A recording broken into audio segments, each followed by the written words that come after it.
Good morning, Carol. Well, people tend to be a little bit more forthcoming in private emails than they are in public, and that's certainly the case with Colin Powell. Now, people for a number of months now have wondered, where does he stand on Donald Trump? Obviously, a Bush administration Secretary of State, a four-star general, but also somebody who endorsed and voted for President Obama in 2008 and 2012. For the most part, Colin Powell has demurred, but as you noted, in emails, he not only hits Hillary Clinton, but saves his harshest critiques for Donald Trump. And one of the issues he attacks on is on birtherism, this idea that Donald Trump pushed for a long period of time and still hasn't publicly backed off of, that President Obama was not born in the United States. Now, obviously, that's untrue. And Colin Powell, in an email to a former State Department aide that was leaked, saying the whole birther movement was racist. That is what 99% believe.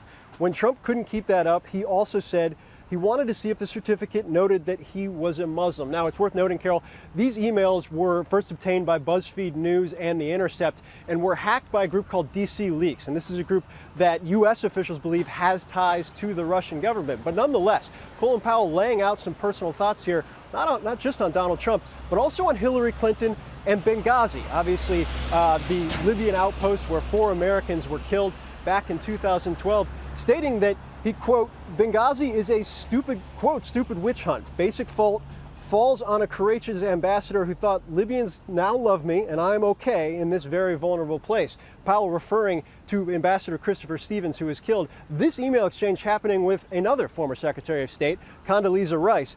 But Powell went on to continue, blame also rests on his leaders and the support back in the United States. That included, according to Powell, Hillary Clinton.